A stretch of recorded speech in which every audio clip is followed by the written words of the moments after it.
vai lavar-te no tanque de Siloé, que quer dizer enviado.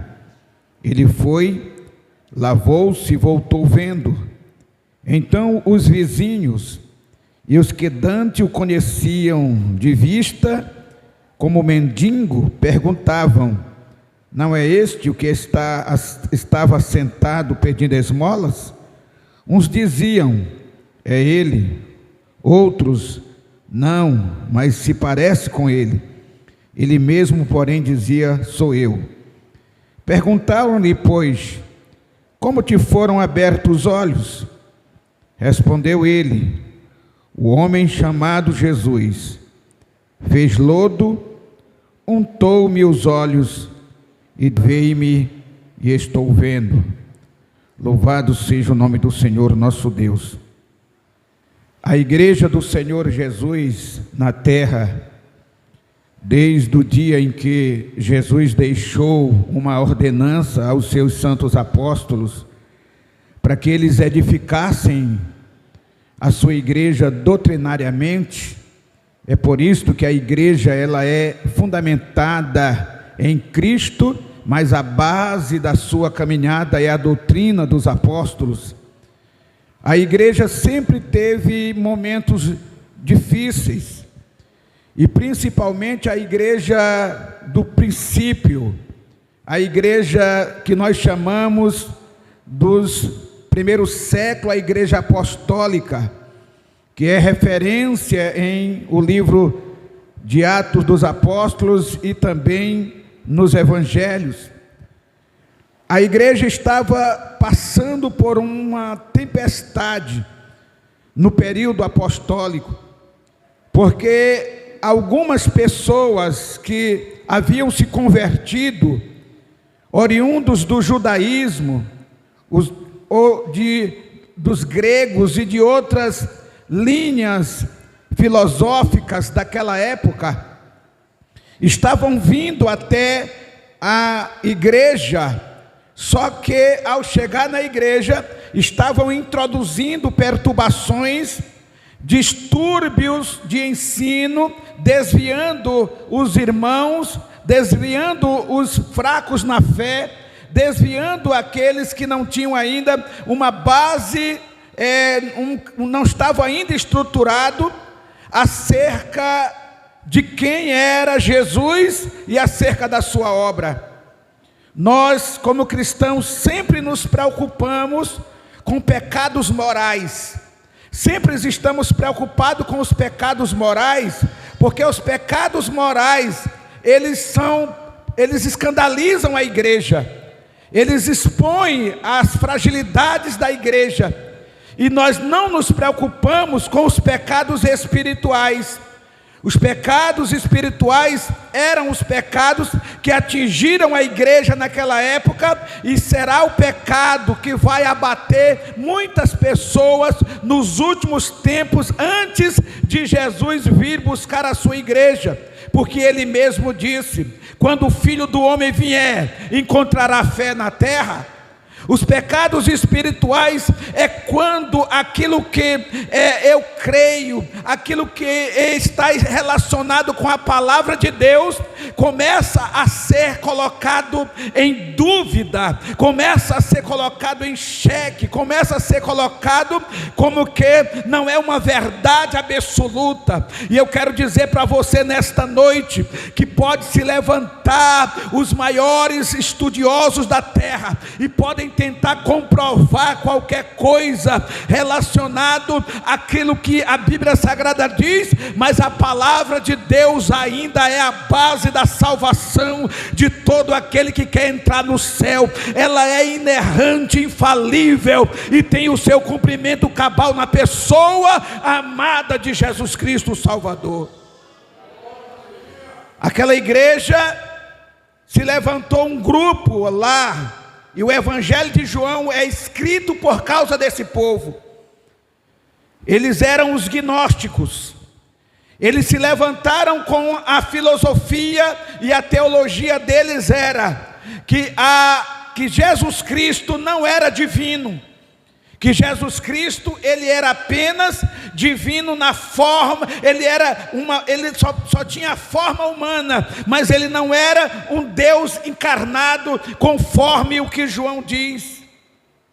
Eles pregavam que a salvação não era por meio da fé, mas a salvação era por meio do conhecimento, do autoconhecimento, e que Jesus veio a esta terra, não como um ser encarnado, mas como uma forma divina, apenas para abrir a porta do conhecimento, e a partir daí, o conhecimento iria salvar as pessoas. Essa mensagem até o dia de hoje, ela é pregada e ensinada. Então era necessário levantar uma voz poderosa, era necessário levantar uma testemunha fiel, alguém que falasse por Cristo e pela sua igreja, e defendesse a doutrina e a sua igreja. É por isso que João começa o seu evangelho dizendo: e o verbo estava com Deus, e o verbo era Deus. Ele começa dizendo: essa mensagem que vocês estão pregando é errada. Ele é Deus encarnado entre nós, e nada do que foi feito teria sido feito sem ele. Tudo passou pelo seu crivo de observação e de manutenção, porque ele é o criador dessas coisas. Aleluia. E ele prega este evangelho da forma que, para defender a igreja atual, ela precisa de que se levante nesses tempos Joãos.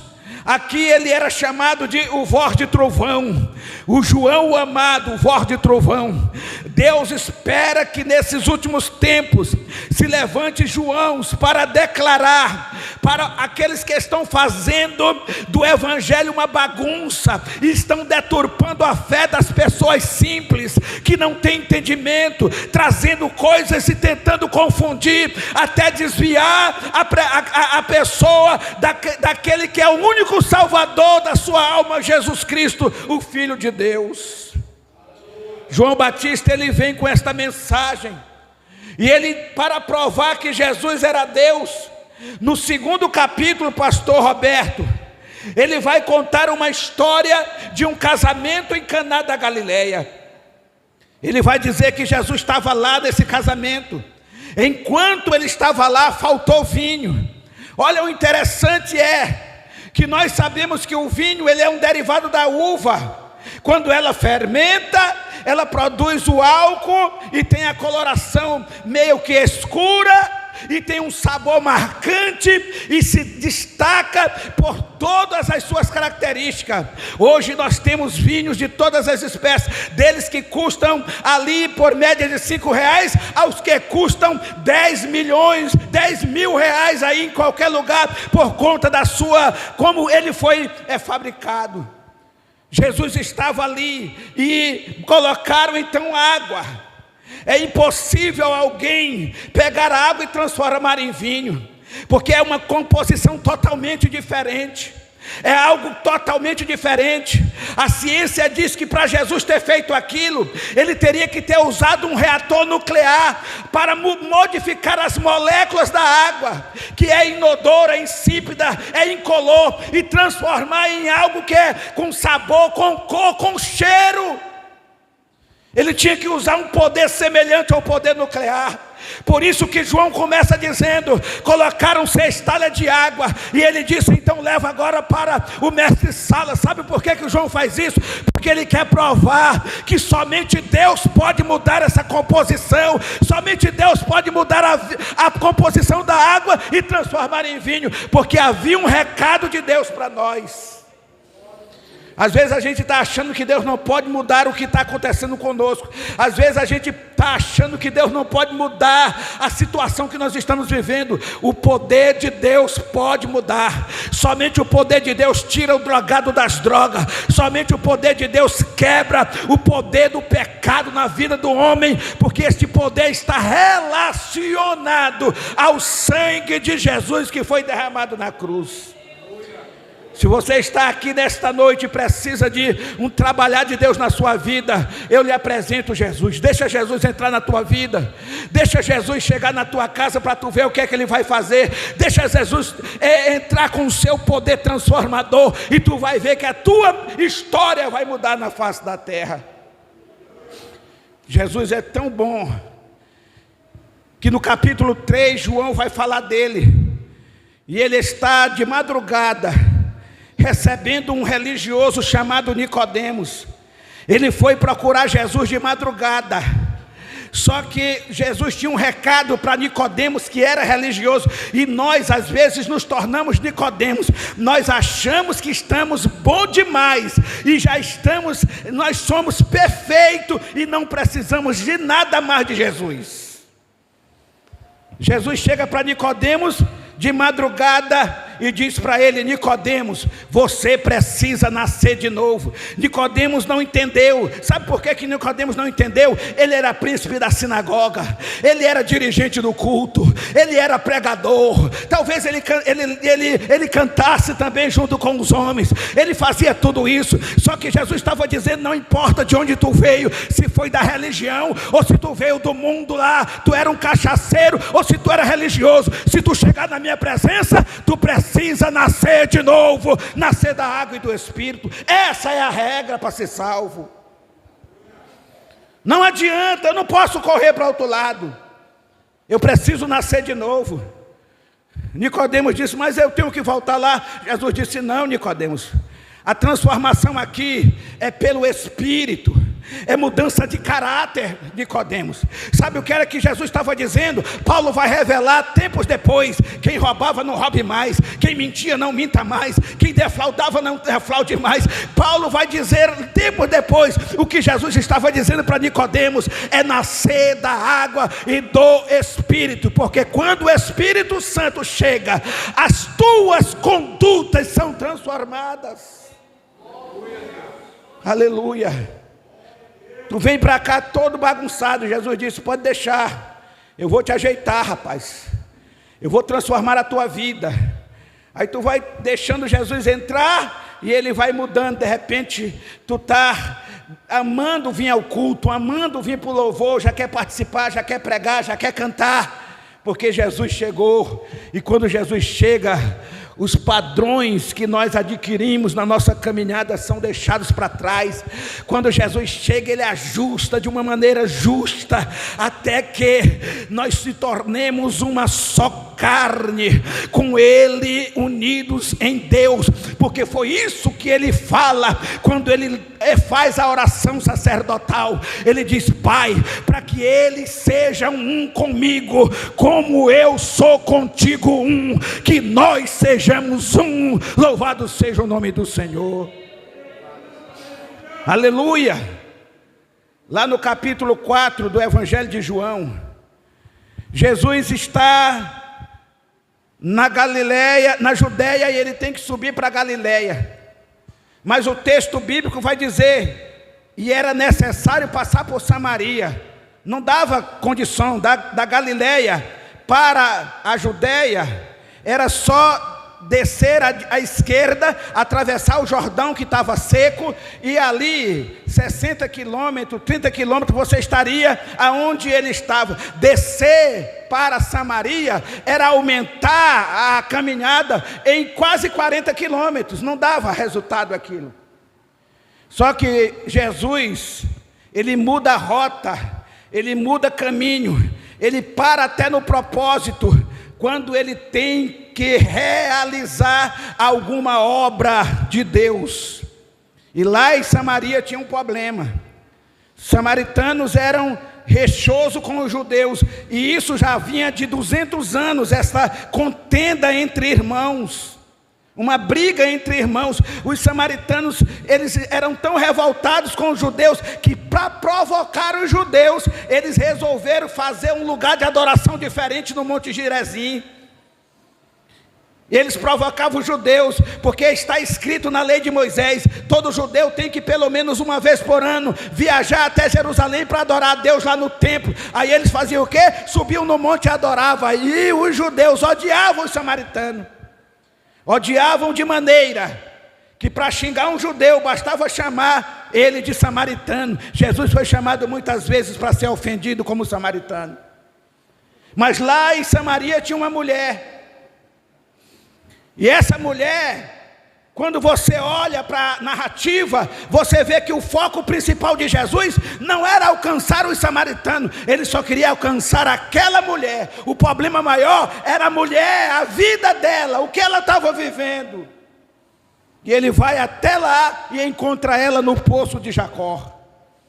A história é conhecida. Em Samaria, Jesus vai ensinar 2 grupos de homens e daquela mulher, ele vai ensinar a didática do céu. Quando ele chega no poço de Jacó, ele chega com 12 discípulos que odiavam os samaritanos. Os discípulos que não compravam nem uma balinha do samaritano. Jesus sentou no poço e disse assim: estou com fome. E olhou por 12 e disse: vão para a aldeia e comprem comida. Primeiro tratar de Jesus foi com os 12. Agora eles tinham que entrar na aldeia. Agora eles teriam que bater em alguma porta. Agora eles teriam que negociar comida para poder voltar com a comida para o mestre. E enquanto eles estavam lá, uma mulher sofrida, uma mulher que desejava nem mesmo ir mais buscar água naquele lugar, que já tinha tentado ser feliz de todas as maneiras, e ela estava no 5º casamento tentando alcançar a felicidade. Tentando. Tem muita gente que é que nem aquela mulher. Corre para um lado, corre para o outro. Afoga as mágoas na cerveja, corre para as drogas, vai para aqui, vai para acolá, tentando ser feliz e não sabe. A felicidade está em Jesus.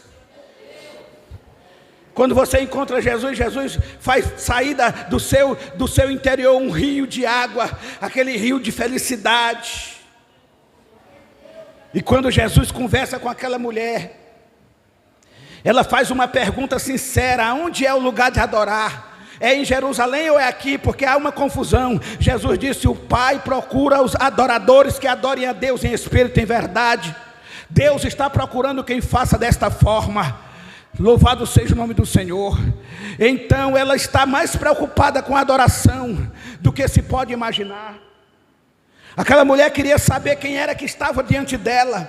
Aquela mulher queria conhecer o Messias. Ela disse: quando o Messias vier, ele vai nos ensinar todas essas coisas que tu está falando. Aí Jesus, ele falou poucas pessoas. Jesus falou quem ele era. E essa mulher foi uma. Ele olhou para ela e disse: sou eu, mulher, que falo contigo.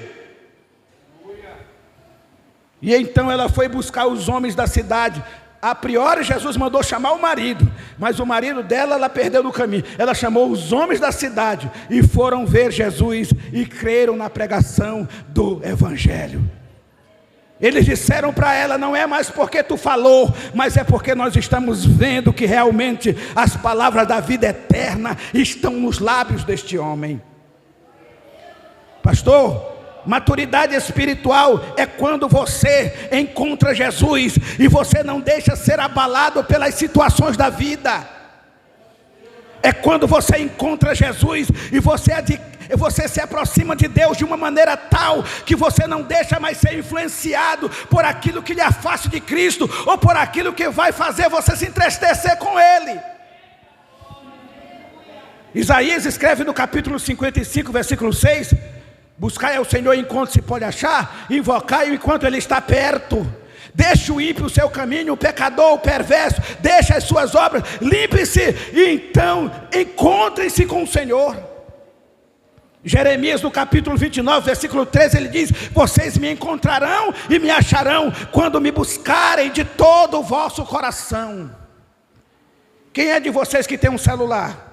Todos aqui têm? Todos têm? Me diga uma resposta. Ele já ficou perdido sem bateria dentro de casa? Você já abaixou o volume dele e de repente ele sumiu? Já? Qual foi sua reação? Quando você não encontrou a extensão dos seus braços, como foi que você reagiu? Qual foi a reação? O desespero, aonde está? revira a gaveta, revira a bolsa, caça debaixo do sofá, olha debaixo da cama, levanta o travesseiro, tira a colcha, e ficou desesperado. Liga aí, liga para o meu telefone, liga, preocupado, queria encontrar.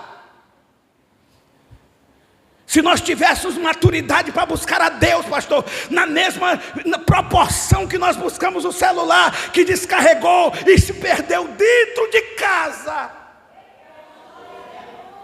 Se nós tivéssemos maturidade espiritual, para perguntar para Jesus: Senhor, como é que eu te sirvo melhor? Para não deixar ser influenciado. Como seria a nossa vida? No capítulo 5 desse livro, Jesus vai para uma festa em Jerusalém, e lá tinha um alpendre grandão, de 5 alpendres, um tanque que se segurava em 5 alpendres, e ali havia muitos enfermos, mas tinha um homem que estava lá há 38 anos esperando um milagre. Alguns historiadores atuais e pregadores do Evangelho, os telesevangelistas do momento, dizem que esse texto do capítulo 5 é um acréscimo. Eu fico olhando o Espírito Santo dizendo assim para João: mente aí, João, conta uma mentira aí, de um anjo que descia de vez em quando e movimentava a água. Conta aí essa mentira. Possa ser que o anjo não viesse mais ali, porque eu tenho certeza que o anjo tinha nascido na barriga de Maria, agora ele era o Filho de Deus. Estava com 33 anos e meio, que não havia mais movimento naquela água, porque na cidade de Belém nasceu um menino, e os pastores que estavam lá disseram: o rei nasceu, o menino veio, conforme Isaías capítulo 9, ele veio, o menino se nos deu, o principado está sobre os seus ombros, ele é maravilhoso, conselheiro, Deus forte, Pai da eternidade, ele é o príncipe da paz. Mas Jesus não podia deixar de ir lá, ele foi. Ele não foi lá para curar todo mundo, ele foi lá para curar um homem que estava lá há 38 anos. E ele chega para ele dizendo: queres ser curado? E ele diz: não tem quem me leve até a água, quando ela é agitada. Quando eu chego lá, outro já foi além de mim, chega primeiro. E ele disse: então levanta-te, toma o teu leito e vai para a tua casa. O que Jesus estava dizendo era: o anjo não vai mais vir, mas eu estou aqui. Você não pode perder a oportunidade se Jesus está. Você não pode esperar um milagre terceirizado se Jesus está na casa, irmão. Aleluia. O homem pegou a sua padiola e foi embora. Aí Jesus sai dali e vai para a beira do lago de Genezaré, Tiberiardes. Lago de Genezaré, Tiberiardes, o grande lago ali que eles chamavam de Mar da Galileia. Jesus está lá pregando, e tinha uma multidão maior do que essa. Em média de 15 mil a 20 mil pessoas ouvindo Jesus pregar. Sabia aquele culto de Jesus? Porque os cultos de Jesus, eles eram cultos poderosíssimos. Jesus curava cego, levantava paralítico, ressuscitava morto. Jesus, ele limpava leprosos. Você já imaginou um culto desse? Jesus, o pregador, fazendo todas essas coisas. De repente Jesus olhou e disse assim: ó, é tarde, o culto tem que acabar, manda esse povo embora, mas deem a eles o que comer. E alguém disse: não tem condição de dar a eles o que comer, porque não tem onde comprar e não tem dinheiro também. Eu não sei por quê que ministério que prega o evangelho não tem riqueza. Eu não sei por quê. Quando você chega num lugar onde o evangelho não é pregado, os mais ricos estão lá. É poltrona no lugar de cadeira. Os dízimos e ofertas são fenomenais. Chega no lugar onde prega o evangelho, é moedinha aqui, outra aqui. É uma luta para o pastor poder tirar o mês fora. Mas no lugar onde não se prega o evangelho é fácil, irmão. É fácil.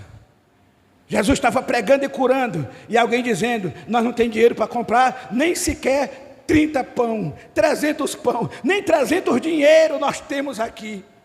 Mas achamos um menino que tem 5 pães e 2 peixinhos. E Jesus disse então, manda eles se assentarem de 50 em 50 e tragam os peixes e pães. E multiplicou os pães ali e eles comeram. Depois Jesus se levantou e disse, os vossos pais comeram maná no deserto e morreram. Mas aqui está o verdadeiro pão que é descido do céu. Quem comer da minha carne, quem beber do meu sangue, tem vida em si mesmo.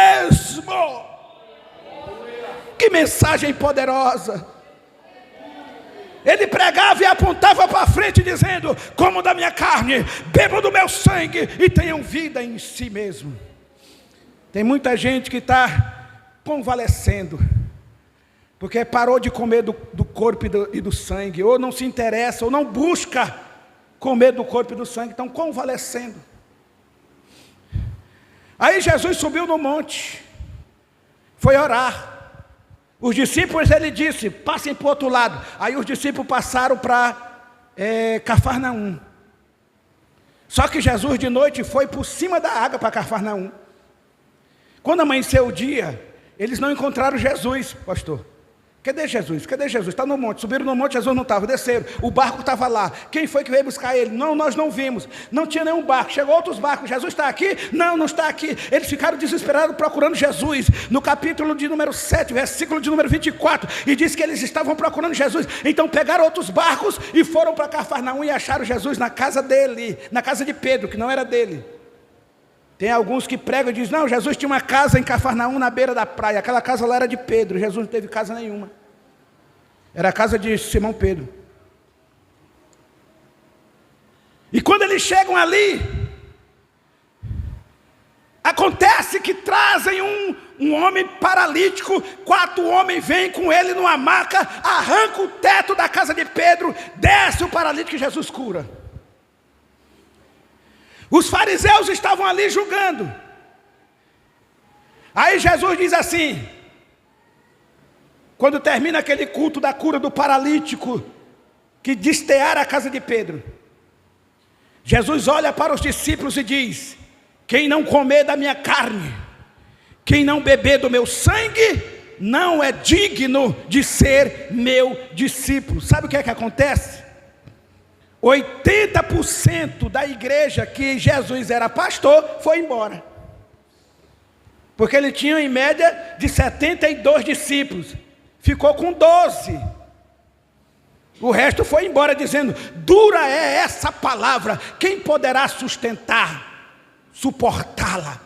Deixa eu dizer uma coisa para você, nós vivemos num tempo de cristãos tão imaturos, que eles querem estar numa igreja, que o evangelho se adapte a eles, e eles não querem se adaptar ao evangelho. Não é o que a Bíblia diz, é o que eles acham. E se alguém começar a pregar uma mensagem que vá contra o que ele está vivendo, ele vai procurar um lugar onde se massageie o seu ego e fale para ele o que ele quer ouvir. É a mesma igreja que estava do lado de Jesus. Jesus ficou com 12. Aí Jesus olha por 12 e diz, se vocês querem ir também, ó, raspa, rapaz. Eu não vou mudar a mensagem por causa de ninguém. Aí Pedro olhou para ele e disse assim, nós vamos para quem? Para onde? Que rumo nós vamos tomar? Só tu tens as palavras de vida eterna. Posso até não gostar, mas é aqui. Pode até estar doendo, mas é aqui mesmo, Senhor. Pode até tirando o meu couro, mas é aqui. Porque é aqui que eu estou aprendendo como chegar no céu. Aleluia.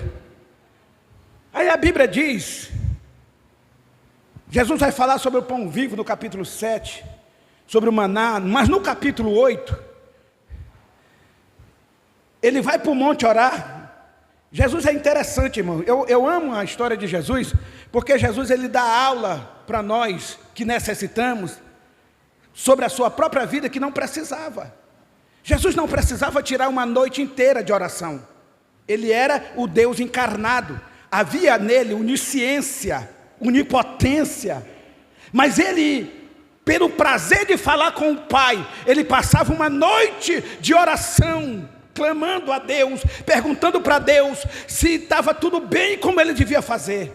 Aí o capítulo 8 diz que ele sobe para o monte. No versículo 1, ele está voltando do monte. Ele está voltando para onde? Para casa? Para dormir? Porque está cansado? Não, ele vai para o templo. Está aí no capítulo 8.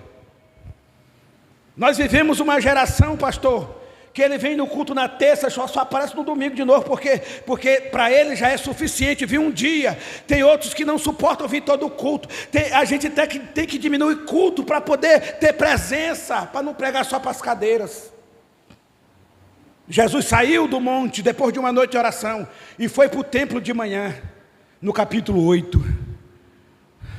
O crente maduro, ele não encontra cansaço para estar na presença de Deus. O crente maduro não encontra dificuldade para fazer a obra de Deus. Porque quando a gente está... Você já perguntou para um cadeirante, para alguém que andava e que agora está numa cama? Eu estava dizendo para o irmão, toda vez que eu falo com ele, ele diz assim: estou doente, pastor, estou doente. Eu digo: rapaz, lá no hospital tem muita gente doente essa hora, nos corredores do socorrão, em cima de maca, doente, dizendo para Deus: Deus, me tira daqui, me tira daqui. E eles estão doidos para sair de lá, e toda hora que eu falo contigo, tu está doido para entrar lá. Eu não sei como é que é isso. É gente lá dentro querendo sair, ele de fora toda hora dizendo que está doente, doido para ir para lá, para aquele momento ali de angústia. Jesus, ele vai para a igreja. Aí de repente, pastor, entraram um grupo trazendo uma mulher que foi pega em adultério. Levaram para o culto a mulher que era pega em adultério, cada um com uma pedra na mão. Olha a intenção deles: vamos apedrejar ela. Onde? Lá de fora não, lá dentro da igreja, que Jesus está lá. Jesus estava dentro. O capítulo 8 diz que Jesus estava adorando Deus dentro. Então eles entram para apedrejar a mulher dentro da igreja, e encontram Jesus e diz assim: o Senhor permite que nós apedrejamos conforme a lei de Moisés? Jesus vai dar uma aula para aquele povo, e aquela aula também serve para nós, que precisamos ter maturidade quando nós estivermos tratando com o pecador. Nós temos dificuldade para tratar com o pecador. Nós temos até uma facilidade de tratar com o irmão, até que você não descobre os podres dele. Oh meu irmão, oh minha irmã, oh coisa linda, oh bênção de Jesus. Aí você descobre o podre dele. Pensei, eu não achava que era. Eu já desconfiava, mas eu não, meu Deus, aí se afasta. A mulher adúltera estava nesse sistema. Os crentes da época de Jesus queriam matar ela a pedrada. Aí Jesus disse assim: podem matar se vocês não tiverem pecado também. Pode matar se vocês não tiverem pecado. Na verdade, pastor Roberto, o que Jesus estava ensinando para aquele povo, ensinando para nós é: igreja não é lugar de julgamento, igreja não é lugar de matar, igreja é lugar de abraçar o pecador, de perdoar, de ajudar, de orientar, de fazer ele chegar até aquele que pode perdoá-lo. Igreja não é lugar de estar apontando o dedo, julgando, jogando pedra. Igreja é lugar de dizer para o pecador: tu veio para cá, tu está com problema, mas eu conheço um que está na igreja, que perdoa pecado. Eles foram embora. Aí Jesus olhou para ela dizendo assim: que Deus que queriam te apedrejar, mulher, os teus acusadores não te fizeram mal? Ela disse: não. Ele disse: eu também não estou em intenção nenhuma de te condenar. Vai em paz e não peques mais. Vai em paz. Não é, eu vim salvar, não vim condenar. Nós estamos falando do capítulo 8, num culto que estava acontecendo de manhã. Quando dá a tarde, o capítulo 8 ainda continua. À tarde, Jesus ainda estava no templo. E eu quero dizer para vocês, ele passou a noite orando. Agora de manhã ele foi para o templo. Alguém queria matar a mulher, ele perdoou. Agora já é na parte da tarde, mas ele ainda está lá. Quem é que aparece de novo? Aqueles que antes de manhã haviam levado pedras para apedrejar a mulher.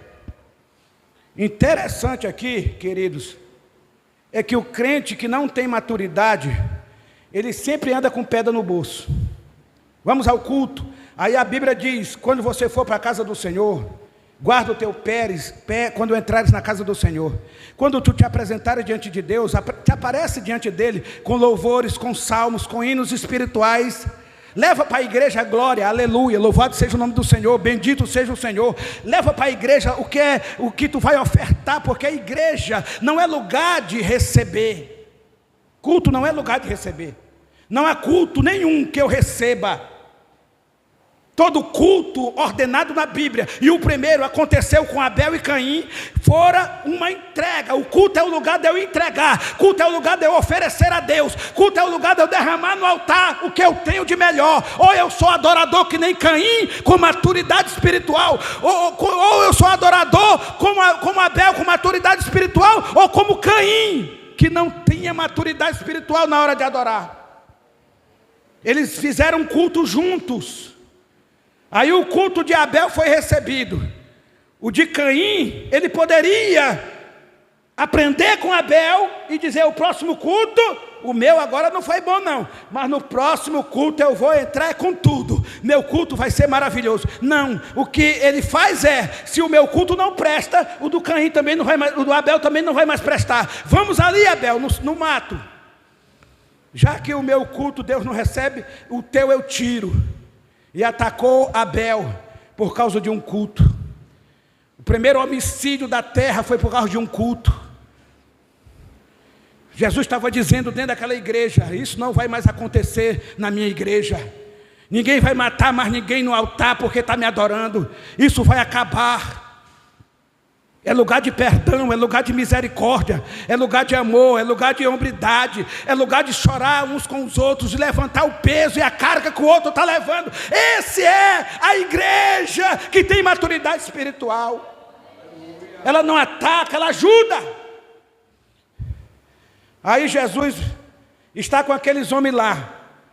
Primeiro, quando você lê o capítulo 8, você vê que eles vão embora. Jesus perdoa a mulher, mas não tem um monte de pedra ali. As pedras levaram. Só que de tarde eles voltaram para o culto e trouxeram as pedras de novo. Está lá no capítulo 8. A partir do versículo 50, Jesus vai dizer para eles: eu sou o pão vivo que desceu do céu.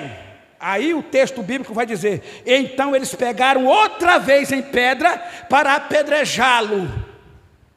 E Jesus se ocultou porque ainda não era chegada a sua hora. Mas ele sempre estava com pedras. Disseram: nós não matamos a mulher, mas agora nós matamos ele, porque ele não fez o que nós queríamos. Querido, temos que ter maturidade espiritual, porque isso acontece constantemente. Às vezes alguém chega para o pastor e diz: ó, pastor, eu não queria lhe dizer nada não, mas fulano de tal, que toca aí na bateria, que toca no instrumento, que canta, eu vi ele ali numa situação que não é muito boa. Tire ele da bateria, tire ele do louvor, tire ele do vocal. Aí quando ele chega aqui na hora, depois do culto, achando que vai acontecer, aí o pastor pega: irmão, vem tocar, ô irmão, vem cantar. E bota o cabo que ele disse que era para ser apedrejado, para fazer o que ele disse que o pastor não podia deixar ele fazer, igual eles pediram para Jesus. Aí onde é que vai as pedradas agora? Não é mais nele, agora é isso em você. Eu lhe avisei que ele não prestava. Por que você está dando a oportunidade? Pedra nele. Foi assim que fizeram com Jesus. Ela não presta, vamos apedrejar ela. Jesus disse: não, eu estou pronto para perdoar. Então as pedras na tua cara agora. E Jesus se esconde, porque senão eles tinham quebrado a cara dele de pedrada. Aí o capítulo 9 diz que Jesus viu que eles não queriam ele ali. O culto está rolando. No capítulo 9, o texto que nós lemos, ele saiu da congregação. Está no texto, pastor. Jesus sai da igreja, mas o culto continuou. Só que não tinha mais o Jesus e nem tinha mais os discípulos. Jesus saiu da igreja e ia embora, mas o culto continuou. Eu me lembro aqui, eu estava em Imperatriz, num congresso de escola dominical, e o convidado era o pastor Jeremias do Couto, comentarista da lição. E a lição era falando sobre o Espírito Santo.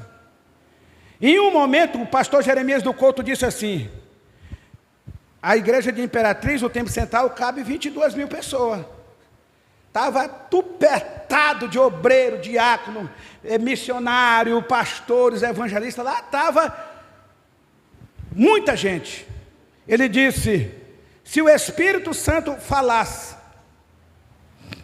que está indo embora dessa igreja, quem era que ficaria aqui?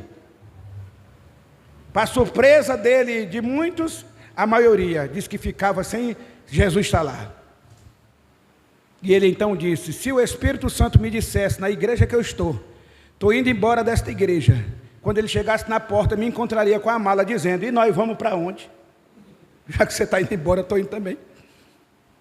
Aquela igreja que Jesus deixou aqui no capítulo 9, ela continuou adorando a Deus, continuaram cantando, continuaram sacrificando, só que Jesus não estava mais dentro dela. Jesus nos dá uma lição de que há a possibilidade de nós fazermos um culto completo, com louvores, com pregações, com oferta, sem que Deus esteja no ambiente. Aí quando Jesus sai, aí a Bíblia vai dizer que ele vê um cego. Não é o cego que procura Jesus agora. O cego não fez como Bartimeu: filho de Davi, tem misericórdia de mim. Na verdade, o cego do capítulo 9, que nós lemos o texto, não estava nem pedindo para Jesus. Se ele não tivesse uma esmola para dar, tanto faz. Alguém foi lá e colocou o cego ali e disse: fica aqui, de tarde eu venho te buscar. Era o lugar dele pedir esmola, era o lugar que ele foi, que foi dado a ele pelo governo para pedir esmola pelas autoridades religiosas. Jesus olhou para ele. E aí Jesus olha para o cego e começa a se dirigir para o cego. Os discípulos se aproximaram de Jesus perguntando algo, dizendo: quem pecou? Foi ele ou seus pais para ele nascer assim? Quem pecou? Deixa eu dizer um negócio para você, irmão. Tem muita gente que olha para a gente e vê a gente numa prova terrível. Porque tem hora, tem tempo, tem momento da nossa história que Jesus nos prova além da conta. Tem hora que se a gente botar uma fábrica de boné, Jesus faz o povo nascer sem cabeça, que para você não ter para quem vender. Tem hora que você diz: Senhor, tua espada, tu é Deus, eu sou humano, tu tem a espada, eu sou carne, como é que eu vou me escapar de tudo isso? E tem muita gente que está olhando para o teu sofrimento, para a tua dor, vê você orando na igreja, e seu filho dando trabalho em casa, vê você buscando ao Senhor na igreja com fidelidade, o seu marido não vem, a sua mulher não vem, é um problema, e você fica batalhando, e alguém dizendo: olha aí, olha, cadê Deus na vida dela? O que aconteceu? Deve estar em pecado. As coisas estão dando tudo errado, então está em pecado. Tem sempre alguém pronto para lhe acusar, achando que o que você está vivendo naquele momento é porque você está em pecado. Os discípulos olharam para Jesus e perguntaram: esse cego pecou ou os pais dele? Jesus disse: nem tudo é pecado, rapaz. Tem coisa que é para a glória de Deus. Vocês têm que aprender que nem tudo é pecado. Tem coisas que são para a glória de Deus.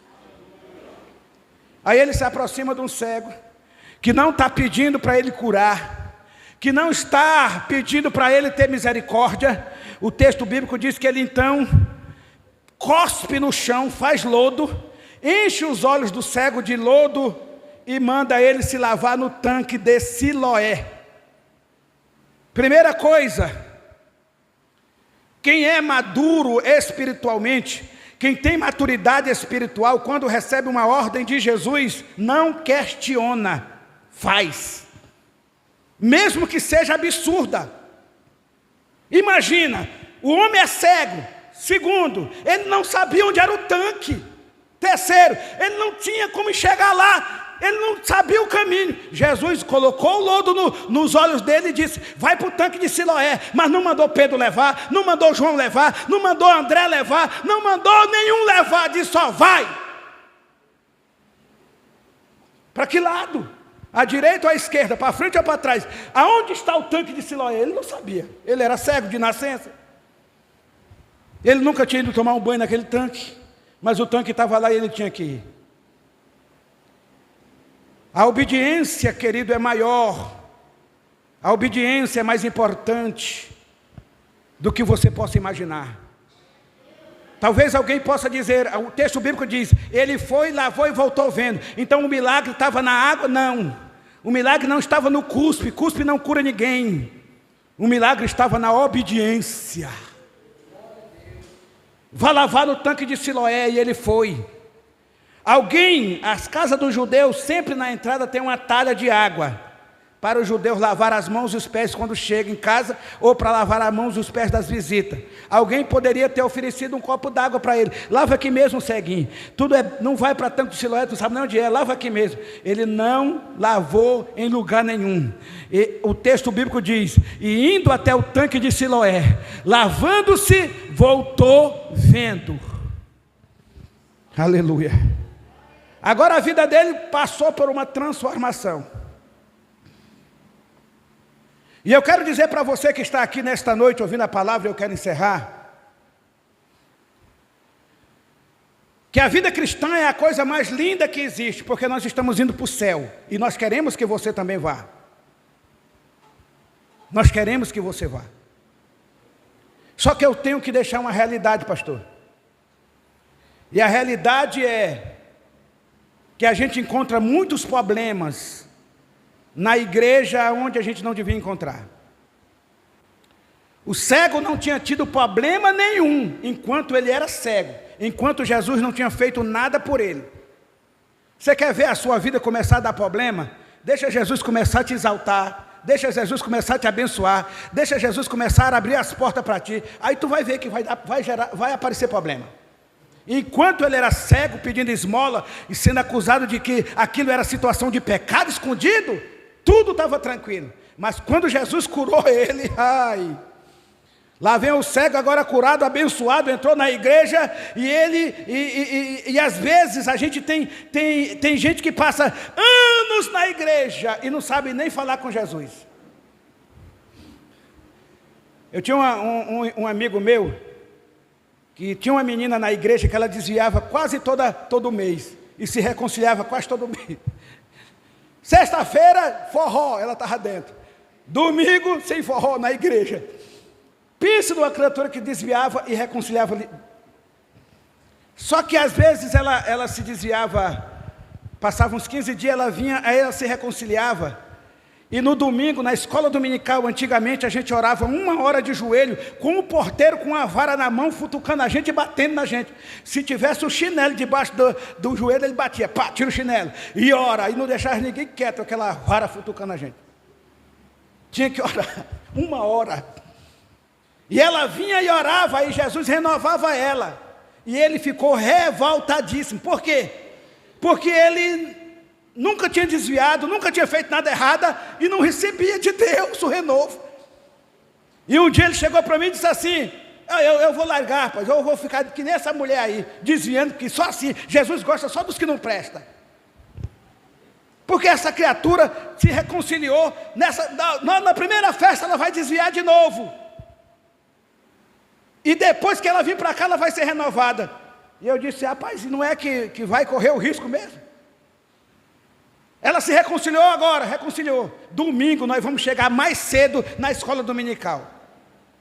E quando ela entrar, tu vai orar junto dela, não vai orar longe não. Porque a gente só pode aprender com quem tem. Tu não pode aprender, eu não posso te dar a resposta, por que é que Deus faz isso com ela? Então tu vai entrar, não vai orar, tu só vai te ajoelhar do lado dela e ouve o que ela diz, porque o que ela está dizendo está dando certo. O que ela está falando está dando certo. O que nós estamos falando não está dando certo. Estamos aqui há 100 anos na igreja, não sabe falar com Jesus. O que ela está falando está dando certo. Quando deu domingo de manhã, nós ficamos na porta. Ela vai vir. Rapaz, não demorou nada, lá vem ela. Entrou que nem uma polda. Que ele entrou atrás, disse: ajoelha do lado dela. Ele sentou o joelho do lado dela, ficou calado, e ela começou a dizer: Senhor Jesus, olha eu aqui de novo. Eu não presto. Eu não tenho força nenhuma. Eu já me desviei tantas vezes que eu tenho vergonha de falar contigo. E eu estou aqui para te dizer, Senhor, que eu não lhe garanto que não vá me desviar outra vez. Senhor, eu estou apodrecida. Eu não tenho para onde buscar recurso, porém eu estou aqui perguntando para o Senhor, se o Senhor ainda me aceita assim como eu sou, essa pecadora que está te prometendo que vai estar aqui, mas ela pode cair amanhã. Aí a graça de Deus veio, ela renovou e ele veio de lá para cá. Diga aí, ele disse: eu não sou crente. Eu não sou crente, irmão. Eu preciso aceitar Jesus de novo. Você aprendeu? Jesus não está preocupado com a tua religiosidade. Jesus quer saber do quebrantamento do teu coração. O cego entrou na igreja, naquele culto que expulsaram Jesus. O cego entrou glorificando, exaltando o Senhor. Bendito seja o Deus de Abraão, de Isaac e Jacó, o Deus que levantou os profetas. Aí perguntaram: é tu o cego que estava na porta? Ele disse: sou eu. Não parece com ele. Começou uma confusão dentro do culto. Um dizia ele, outro dizia parece. Chama o pai. Aí foram buscar o pai que nem congregava naquela igreja. Traz o pai dele. Trouxeram o pai e a mãe. Olha o problema que deu quando Jesus começou a abençoar. Então tome cuidado, antes de você pedir a bênção de Jesus, Jesus me prepara para os problemas que vão vir quando tu começar a me abençoar, porque vai vir problema. Aí trouxeram os pais disseram assim: ele era cego, nós não queremos nem meter a mão nesse negócio, vire com ele aí. Ele era cego, mas nós não sabemos o que aconteceu. O que aconteceu contigo, cego? Tu era cego mesmo? Ele disse: eu não sei o que aconteceu. Eu sei de uma coisa: eu era cego e agora eu vejo. E quem fez isso? Um homem chamado Jesus. Como foi que ele fez? Ele cuspiu no chão, encheu meus olhos de lodo, mandou lavar no tanque. Eu fui lá, lavei e voltei vendo. Quem era esse homem? Um homem chamado Jesus. Tu conhece ele? Não conheço. Tu sabe quem ele é? Não sei. Aí expulsaram o cego, já tinham expulsado Jesus. Agora botaram para fora o cego, disseram: vai-te embora daqui que nós não queremos crente bagunceiro que nem tu. Aí o crente cego, que agora é um ex-cego, sai da igreja. E quando ele sai, ele encontra Jesus aonde? Está no capítulo 9, eu estou pregando Bíblia. Ele encontra Jesus fora da igreja. Jesus disse assim: e aí parceiro, me expulsaram de lá também. Pois é, me expulsaram, foi um milagre da minha vida, me expulsaram. Aí Jesus diz assim: tu adora o Filho de Deus, tu crê nele? E ele diz: quem é ele para que eu possa crer? Jesus só falou em 3 vezes para 3 pessoas que ele era Deus. E uma era esse cego, o outro era a mulher samaritana. Jesus vai dizer para ele: sou eu que falo contigo. Então ele diz: então eu creio, Senhor. Então eu creio, Senhor. Então eu creio, Senhor. Louvado seja o nome do Senhor nosso Deus. Jesus, ele quer transformar a nossa mente, irmãos. Jesus, ele quer transformar a nossa vida, pastor. Ele quer mudar a nossa história. Jesus quer que nós cresçamos na graça e no conhecimento. Jesus, ele quer que nós tenhamos uma mente madurecida, estabelecida no Evangelho de nosso Senhor e Salvador Jesus Cristo, cumprindo aquilo que todo o vosso pensar, todo o vosso agir, todo o vosso querer, toda coisa boa, todo dom perfeito que vem do céu, tudo que é bom, que seja isso que ocupe a vossa mente, que ocupe o vosso coração. Porque aquele que perdoou o pecado, que lavou o pecado daquela mulher pecadora, aquele que socorreu o paralítico que foi colocado diante dele numa padiola, mas ele, antes de curar, disse: eu lhe perdoo os seus pecados. Aquele que abençoou multidões com pão e que ofereceu o pão vivo que desceu do céu, está aqui nesta noite para te oferecer este mesmo maná que agora é dado a todos os homens, através da fé, através de uma aceitação, através de uma crença. Eu tenho que me levantar, eu tenho que confessar, eu tenho que dizer: eu creio, Senhor, eu creio que tu é o Filho de Deus, eu creio que tu havia de vir e tu veio, que tu morreu e ressuscitou ao 3º dia, mas agora está sentado à direita de Deus. Não saia daqui sem crer, não saia daqui resistindo à palavra da salvação, não saia daqui hoje com um conhecimento de Jesus apenas, um conhecimento teórico. Jesus está te chamando para uma intimidade, um conhecimento mais profundo, uma parceria. Ele quer morar no teu coração. Jesus disse: eis que estou à porta e bato. Se alguém ouvir a minha voz e abrir a porta, eu entrarei em sua casa e com ele cearei, e ele também ceará comigo. Aleluia. Jesus está dizendo: quem crê em mim, como diz as Escrituras, do seu interior fluirá um rio de água viva que salta para a eternidade. Jesus também disse: eu e meu Pai viremos e nele faremos morada. Que habitação somos nós. Que habitação. Jesus, ele quer fazer, olha, o Deus que criou o céu, a terra, o oceano, os mares, as estrelas atendem o seu nome. Ele chama pelo nome, elas se propagam a dizer: eis-me aqui. Todas as miríades se curvam quando ele passa. Esse Deus poderoso, ele quer morar no teu coração. Ele quer morar no teu coração. Eu quero orar com você nesta noite. Eu quero pedir a Deus, porque todos nós precisamos, aleluia, do Senhor. Você quer saber uma experiência maravilhosa? Talvez na sua casa já tenha acontecido isso. Talvez você foi fazer um bolo, ou fazer um café, ou você deu para aqueles que têm criança, deu para ela uma balinha, e de repente